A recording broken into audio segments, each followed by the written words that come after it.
guys, and welcome to my arc review of the Hero License Exam arc of Boku no Hero Academia. And let's see, this arc technically starts at chapter 98, but I think the main focus we have is from chapter 102, where we actually start the provisional license exam. But let me just briefly talk about what happened before that, because we had two major things happen just before we start the actual exam, which is the UA students moving into their dorm, because there's been a lot of controversy, of course, concerning the UA students, especially class 1A, because they've just at this point been a part of so many disasters and scandals. It's just ridiculous, and a lot of parents and just a lot of civilians have been, okay, I don't think UA is doing such a good job of protecting their students, because when it comes down to it, they are starting to be heroes, but they are children. They are 15, 16 years old, and them just having been caught up in so many things, and especially after Bakugo's kidnapping, things aren't really looking that well. So UA came up with the idea of moving them all into a dorm, because it'll be safer to keep an eye on them, to just have them all in one place, and that's all good. And since we all read the thing, I'm not gonna go too into it, but it was a really good break from all the serious stuff that had happened in the Community Ward arc, because that was just so intense. So having them all move into the dorm, of course we had a little bit of trouble with Deku's mom, and we had a really good scene with Bakugo and All Might that I might just talk about in a little bit. But having them move in and just having that weird competition of who has the best room, I thought that was a really good break and just a way to calm us all down before something big happened. And of course we had that really sweet moment with Tsuyu as well. But for overall, this didn't really do all that much. It was just like a break, and it put us all in a new environment, because now they're all together all the time. And then we move into something a little bit more important, which is that because they were all attacked in the summer training camp arc, they never got to really finish that training camp where they should have developed their special moves, or just some special moves. So we get 2 or 3 chapters kind of focused on that, and we have a lot of people developing new moves. We had Deku feeling okay, he figures out that he needs to work with his legs rather than just punches, because at this point he's been looking way too much up to All Might and just imitating him rather than figuring out how to use this this quirk by himself, because as he got from All Might, he expected himself to be like All Might, but that's of course not everything that this power can do. It was just the way All Might chose to take it. But we have no clue how One for All was used before this.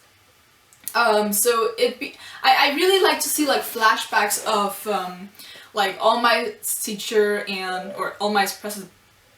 And just the previous owners of One for All, because I think that'd be interesting seeing how other people have used it, because there are so many things that you can do with this, and punching things is not the only thing you can do. But other than that, we have other people as well trying out their new special moves. We have Bakugo trying to, instead of having big explosions, he tries to target just a small area, which is really interesting because, and we just in general have things, but they're more explored in the exam arc, so I'm gonna go into that there. But it is interesting how we have all these things, and we meet Hatsune Miya again, who helps a lot of these people. She helps them out with their special moves. So Deku, Deku gets supports for his legs. She helps Eat Out with something that I don't really remember.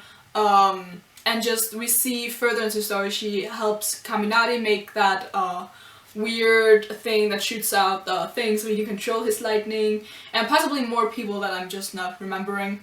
But it's interesting to see them work with these different departments as well, because there is the hero course, there is the course that Hatsune Miya is in, where they're tech supporters, and they are the other types of classes. So it'd just be fun to focus more on those people as well, because we do know people from those classes. We have the guy who can control people with his mind, who Deku fought in the first round of the last part of the summer festival arc.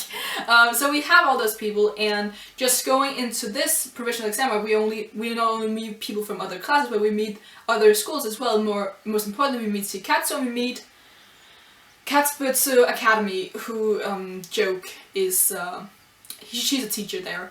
So just in general, meeting people from other divisions or students from other divisions and other schools is like a pivotal point here, which is going to be really interesting because that just means that we're going to see these characters again. They're going to help our main characters grow, and it's just going to be really interesting to see how all these people will come together, because now we have more people. We have more than just our 20 students from UA class 1. We also have the second class, we have the other classes, we have the other schools. It's just really nice to see all these people because there are so many possibilities in this world with different quirks, different types of heroes, sidekicks, just generally people who support them from either being government, police, technical support, all that stuff. Right, I'm gonna just talk a little bit more about their special moves throughout this arc, because we see that in the exam arc we have a lot of focus on a lot of characters. Like,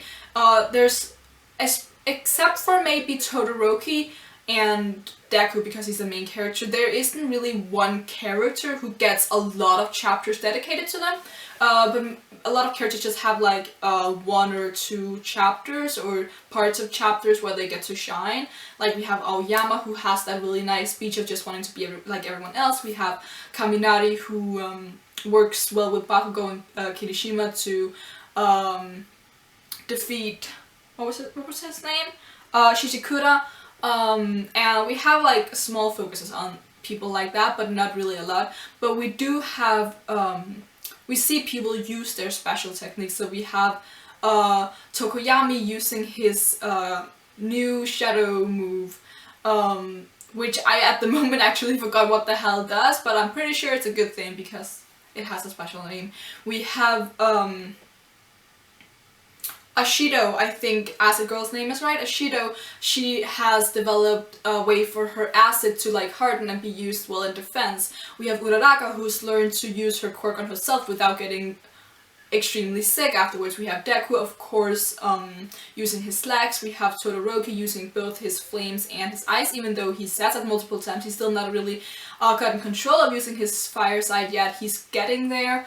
We have Bakugo using his restrained shoots, because obviously that's a little better than just like destroying everything, especially when they fought Shishikura. Of course he couldn't use attacks like that because there was a chance he could hit Kirishima or other people on the ground around them.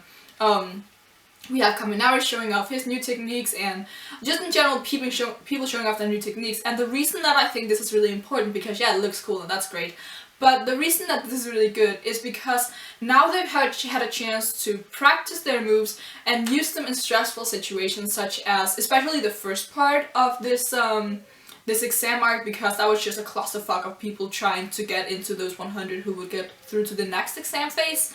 That was really stressful, and being able to use your moves correctly in situations like that will help you when you get into the real thing, which is probably what's going to happen next, because we can't have too many arcs in a row that doesn't focus on the real threats. We can't have just exam after exam arc, and especially because I feel like this exam arc was not nearly as interesting week to week as the end of term exam arc, where we had the pairs going up against the different teachers.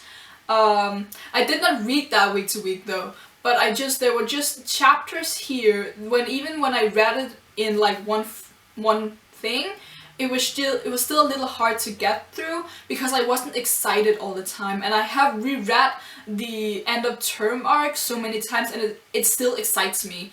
So yeah, I feel like we need something really good. Of course we had that really good ending of this arc, but I'm gonna get into that later. Let's talk about the exam for a bit, like the purpose of the exam and how it was set up, because as we find out, I think halfway through this arc, we find out that the way that they do these exams have changed, and the reason that they have changed is because of the fall of All Might, because beforehand Japan's hero structure was pretty much that they had All Might basically control crime rates just because he was the symbol of peace. But now that he has fallen, these crime rates will inevitably go up because All Might is literally not there, and the gap between him and Endeavor was just so big that they need some way of replace that. And the way that they figured they need to do this is with group heroes or teamwork. How did they? Yeah, they called it group heroes.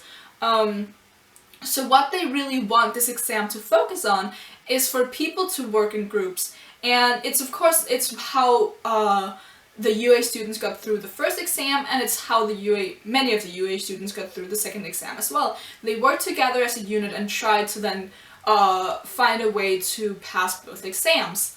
And it is, as we very interestingly see, the two people who find teamwork the hardest, Todoroki and Baku, it is the two of them who don't pass the exam. Because when I read through this, in the very first phase, where we have the hitting people with balls, Deku from the very beginning is like, okay, because we know each other's quirks and there are 100 spots, we should probably try to work together. It's the smartest way to go about it. And even though at this point he hasn't realized that everyone will go after them because they know what their quirks are, and of course UA is like one of the top schools, so taking them out would of course further their chances of getting their provisional license. But even then Daiko's like, okay, sticking together, working together is the best option. And right after he says this, both Bakugo and Todoroki, they just leave. And while Kirishima does go after Bakugo because he's like, okay, I need to keep you in check, Todoroki just goes off alone. And while they do pass, they kind of do the same again in the second phase, because Todoroki is like, I don't remember, he must help people, I'm pretty sure, but he does instantly go after the villain as soon as Gang Okura arrives, and Bakugo is very rude to the civilians that he's supposed to save, and he would love to go after the villains, but he ends up not, and probably the only reason that he doesn't go and attack the villains is because Kirishima and keep coming out of there. But it is interesting that it is these two who find it very difficult to work with other people for very different reasons. Like for Bakugo, it's mostly an attitude problem. For Todoroki, it's just because he's mostly awkward and introverted, and it's just he's probably more like a lone wolf kind of dude than he is just, yeah, he probably finds it hard to work with others. Also, I discussed with some people when this is taking place, because we get the announcement that the 17 people I think it is who didn't pass this exam, there'll be like an extra course in March, and then they can retake the exam in April. And the thing is, I don't think we have an exact date as to where this exam takes place, but after researching a bit, they moved into their dorms in the middle of August. So this is at the very, like, it's probably end of August or beginning of September, which means that there's like half a year until they can retake this exam, which is just like, how big of a factor is it going to be that Todoroki and Bakugo, two of their strongest heroes or hero students, don't have this provisional license exam, because they can still fight if Aizawa or some of their other teachers give them permission to, but if they're in a situation where there's no teacher around, they're legally not allowed to use their quirks if they run into a villain. And that could be a problem, because Todoroki is quite infamous, and Bakugo, he's already once been targeted by a villain organization. Of course they tried to recruit him, and he's made it pretty clear that he doesn't want to become a villain, but I'm pretty sure it's gonna play a it's gonna play a big part in the story moving forward. The last thing about the exam I just want to mention is that a lot of times throughout the exam, especially in the second phase, they keep saying that heroes need to be able to do all sorts of things. They can't just fight villains and expect that to be the only part of the job. There are so many factors, like they need to be able to assess which the civilians, how hurt are they? Do we need to take them to the infirmary? Like, do we need to make a first aid, like a camp? How do we best protect these civilians who are either injured or just in a pickle or something? They need to be able to assess just how they can best help the people, because fighting villains is not everything that a hero does. And I think this is going to be a problem, or not a problem, but something that the UA students are going to have to learn more about, because at this point in time, a lot of their experience has been fighting villains because they've been the prime target of the villain organization. Or the villain alliance, or whatever they call themselves. Like, it's a cover name, but you know what I mean. So I think that we're just gonna, like, I don't know if we're gonna have an arc that dedicated to, but I would like for, like, either just in the background, just have the knowledge that they are learning about things that are not necessarily fighting people, because that's important as well. And there was so much focus on it in the second phase that I would have to assume that it's gonna be important at some point, because you can't punch your way or kick your way or fight your way out of every problem. That's just not how the world works. Okay, so as I mentioned in the beginning of this review thing, we meet a lot of people in this arc. We meet, most notable, we meet Shiketsu High, who are the other really top tier hero school. We have Yue in the east and Shiketsu to the west, if I remember Bakugo's words correctly. And we meet Inasa, who was supposed to have been a student of UA, but he ended up declining because Todoroki was mean to him. And he entered Shiketsu instead, and he's a really fun character, I find. Like, I really do like him, and I'm expecting for us to see more of him. Maybe not in the next arc, but then in the arc after that, because in March we're gonna have the course where they're gonna, Bakugo, Todoroki, and Inasa, they're of course gonna attend to retake the exam in April, so we're at least gonna see him there, but I do doubt that we're gonna wait 6 months unless we're gonna get like a mini time skip of a few months. But we also meet, what was his name again? Shizukura, who Bakugo, Kaminari, and kind of Kirishima fought. We also meet the hair guy, who I don't think we get a name for him. Like, again, I read this arc yesterday and I don't feel like I got a name because I did write everything down. We also meet Kami, who of course we didn't really meet her because she was Toga in disguise, but we know that she's a student of Shiketsu because Toga of course took her appearance, and yeah. And what I kind of expect for Shiketsu to, like, I expect for them that we either gonna see them on like a field, I was about to say a field trip, but like, we had that one arc, the Stain arc, where they were, for a week, they were at different hero offices. I expect to see more arcs like that, where they go out to the real world and really experience what it's like to be a hero. And I kind of expect that we'll meet Shiketsu in those circumstances, or we get like an arc where we stay for like a week at Shiketsu High, or the Shiketsu students come to UA, or some kind of joint school practice something, or a joint school event, because that would be really fun, and just learn more about these characters from other schools, because UA is not the only school out there. We also meet Joke's school, Katsubutsu Academy, and I find that academy really interesting because we don't really get a lot. Like, we have Joke, who's consistently talking to Aizawa, and then we get, what was his name? Shindo Yu, whose quirk is Shake, and we see him talking a lot to the like people of his class as well, but he's the only one we really have a focus on.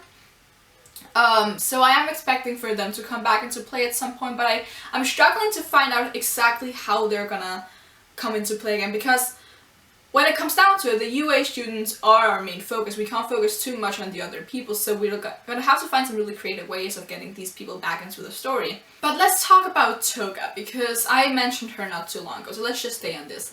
Reading this arc with the knowledge that Kami was actually Toga in disguise was really interesting, because every time Kami's there, then you're like, okay, every time she hears something, she obtains information. And we get to see the moment where she takes Deku's blood, and we get to see all the things that she like figures out and the information that she gets, and just how persistent she is about getting information, because she tells Deku countless times, I really want to know more about UA, I really want to know more about you, like, tell me more about yourself. And while Deku thankfully doesn't give her any real information, it's still really interesting how persistent she was. And she also asked Deku like what his motivation to become a hero is, which I find really interesting because, of course, Toga has this really weird obsession for Deku. So I just find it really interesting that she's like, what motivates you? What is it that, why is it that you want to be your hero? Because let's say he'd answered that question they could easily have used that against him, I feel like. Because the more you know about a person, the more you can use their personality against yourself. Against them. So yeah, I found that really interesting how she went about trying to get information about him and just what kind of information she wanted. In terms of ability, Toga is really interesting because she has this weird ability to be able to conceal her presence and just pop out of nowhere, because she tells Deku this isn't speed, this is technique. And Deku later in the arc, he asks Harry Guy, what's this technique? Because he thought, of course, that there was something you learned Shiketsu, which it turns out it's not, because Harry Guy is like, well, that's not really something we learn at Shiketsu, but Toga's been acting weird, but K-Mate's been acting weird, so it should probably occur to them that something is off, and this might be how Shiketsu comes into the next arc, because one of our students are no longer here. Which brings me to my next point, because we find out that Toga, her quirk is metamorphosis, and she can take the appearance of another person if she has their blood. And I questioned in my live reaction thing if she could store things, like if she licked someone's blood and then licked someone else's blood after that, could she like still change between the two phases? And she can, because she changes from Kami to Uraraka, whose blood she got in the summer training camp arc, and she changes back to Kami again after that, so she can store faces or store blood or whatever, DNA, which is really scary, because then you're like, okay, how many identities does she have, and is there a limit to how many she can store? Because maybe she could only have like a number of 5. But that's still relatively dangerous, because she has, at the very least, a Shiketsu student and 2 UA students. One of them is Deku, and another one is Uraraka, and both of them are trusted people. She tells Uraraka even that, you're a well-trusted person, aren't you? And so is Deku. People kind of instantly trust him when he tells them to do something, or tells them that this is a good idea. Usually. And I don't know about Kami, but she must be as well, because no one really suspected that she wasn't Kami, even though she was acting a little bit weird. Which now raises the question, where's Kami? Like,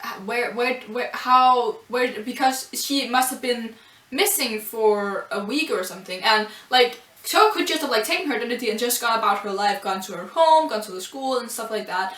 But they did also notice that something was off about her. Now that Toga has kind of gotten her objective, which probably was getting Izuku's or Deku's blood, what happened to Kami? Because they can't just give her back unless they want to make a declaration that, oh shit, someone infiltrated our exam. So I'm really interested in seeing that, because Kami, the real Kami, would have a lot of information to give. Like, even if she has been in a dark cellar all this time, she'll be able to say, I wasn't there, I don't know what the fuck you're talking about, I wasn't at the exam, I haven't been to school in like a week, I was locked up because someone kidnapped me. Okay, lastly, let's just talk about the characters, because I said that we had a lot of focus on many characters, but not like, as I said, Deku and Todoroki had a lot of focus, and then everyone else just had like a chapter or something. And I already talked about Kaminari, Aoyama, and I don't want to talk more about Todoroki because I talked a lot about him in my live reactions, and what's happening to his character should be pretty obvious. So what I want to talk about first, or who I want to talk about first, is Uraraka, because as I reread this, she has a very interesting line, because recently she has been developing and realizing that she has feelings for Deku, and while she's not entirely sure if that's just a crush or a huge crush or she's actually legitimately in love with him, fact of the matter is she has something for him. And in this arc, by the end of the arc, she kind of comes to the conclusion that these feelings that she has, she should shut them down. And I don't think that's a wise idea, because bottling up emotions, whether good or bad, positive or negative emotions, that's just never good.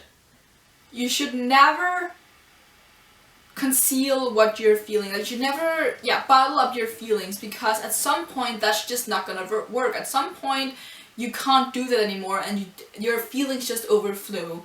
And I just, because of the way it was set up, because she had this very determined look on her face when she did so, but there was something very sad and very not good about how those panels were set up. And I remember when I first did my live reaction to that, I was like, oh, I don't really like this because I'm not a fan of romance in shonen series. A lot of people will know this because I am very much against romance in One Piece, very much against romance in Shokugeki no Soma. Like, generally, I'm not a fan of romance in shonen stories because that's not what I'm here for, unless it's done really, really well. And while I can get behind Uraraka having feelings for Deku, they should be used for something. Like, I don't want it to just be her having feelings for Deku and then that's just it. And her having to bottle up her emotions, I have a feeling will backfire at her at some point. Because I feel like she's either gonna push Deku away, which is gonna make a rift in their friendship, and that, like, imagine if they are in a situation where they need to work together but they can't trust each other because she's bottling up her emotions and Deku feels like he can no longer trust her. That's not a good situation to be in. So yeah, that's kind of just my thoughts about that. But yeah, I just found that, because it's like 2 panels where this happens, and I just found them so interesting. Another character I want to talk about is Bakugo, because at many points in this arc, he has some really, really interesting lines and just interesting moments where he observes things. The first one is basically when All Might comes to his house and tells his parents that UA wants to take all their students to the dorm, and Bakugo's parents basically says, yeah, let's take care of him, he's a troublemaker, please take care of him. And then Bakugo goes out after All Might and he asks All Might about his relationship with Deku. And while All Might does say that, well, our relationship is that of a teacher and a student, it's the same as with all of you, Bakugo sees straight through him, because I don't even remember what his answer is, but he knows that All Might is lying in this moment. And the thing is, I find it so interesting that Bakugo just kind of accepts that there's something there and he can't do anything about it, and that's just how things are. Sure, he's curious because All Might is a hero that he looks up to and Deku not so much, he claims, but I still find it really interesting that Bakugo picked up on the fact that there's something a lot more intimate in the relationship between between Deku and All Might than there is between All Might and all the other students, because of course they are a lot closer. All Might and Deku have been through quite a lot together. Something that I found really interesting about Baku in the few chapters we had with them just practicing their special moves is that when All Might comes back, he goes around trying to help the students, and there's this scene where a rock falls and everyone's like, All Might, look out, and I think it's even Bakugo who's like, All Might, look out, and Deku comes in and saves him, and Bakugo is like, are you alright? And I find this really interesting because he doesn't really look down on All Might here. He still respects him despite the fact that he's lost his power at this moment, that he's not a hero. And I just really like that Bakugo, even after what has happened to All Might, he didn't lose respect for him. He still looks up to him, but he accepts that now the hero he looked up to can no longer be this hero anymore. But yeah, that's just like a fun little thing that I thought was interesting. Okay, so the last line I kind of want to take up from Bakugo because I just like Bakugo, I guess. He says to Deku, halfway through the exam arc, he asks him, that power of yours, did you finally make it your own? And I just think that that's such... I just really like that line. I mean, that's like one of my favorite parts of this arc, because one of my favorite things about this series is Kachan and Deku's relationship. I find that so interesting because I don't know, that I just find it interesting because I can't describe it, and it's really interesting just taking into account what Bakugo made of what Deku told him in the beginning of the series when Deku told him that he got his quirk from someone else, because Bakugo was like, I don't care where you got your quirk, you won, and I don't want you to win ever again. I want to be the #1 hero. So you're just gonna have to enjoy that you won with this quirk, and then next time I'm gonna win. And I find it so interesting because here he's like, I don't give a fuck. I don't give a fuck about your quirk, I don't give a fuck about anything except the fact that I lost, and I'm annoyed by that. And here, instead of being annoyed, or like, he's gone past that and he's accepted that Deku is a good hero, he's got a lot of potential, and he asks him, did you finally make that power your own? Has it stopped being a quirk that you borrowed and you're just using it as the person used it, and have you finally made your own? Like, have you accepted that this is not someone else's quirk, this is your own quirk? Because that's an important thing for Deku to realize, and of course he has realized it at this point, but for Bakugo to care that much about whether or not Deku has realized that yet, because if you need to remember, if Deku never realized that he needed to stop thinking about it as All Might's power and start thinking about it as his own power, he could never grow to become the best hero possible. And the reason that I really find this line interesting is because it's important for Bakugo that Deku is the best that he can become. Not necessarily because he wants Deku to be a good hero, he kind of probably does want him to be a good hero, but because if Deku is a good hero and Bakugo is better than him, then that's a win in his mind, right? And just in general, because I find that relationship so interesting, sometimes I don't fully understand Bakugo, because he seems to not give a shit about Deku. Yes, he still kind of does give a shit about him, especially throughout all of this, where he's finally gaining some respect for Deku, and it seems like he doesn't really despise him as much as he did in the beginning of the story. I think I'm gonna end this here because I have a feeling that this has gotten really, really long. But just lastly, to sum up everything, I found this arc, it was good, it set up a lot of good things, and many of the things that happened were necessary. We had a lot of good character moments, and we had some focuses on characters we normally don't really have focus on. Like, Aoyama I found was really interesting because he's usually like one of the gag characters, like Mineta. So having that, how the chapter focused on him, was really great. But on the other hand, I did find that it was just a little bit too long. Like, just the exam itself was 13 chapters, which isn't really that long, but that's kind of 1/10 of the entire series, which I feel like after rereading it, I felt like you could have shortened it to maybe 10 chapters, I feel like, personally. And still get the same kind of story. And while I don't really want to say that the ending saved the arc, it did put a whole new light on it, because if you can read an arc over again in a new perspective than you could when you read the first time, that's of course good writing, and you could do that because we found out, okay, there was someone infiltrated the training camp, or the exam, so that's of course really, really interesting.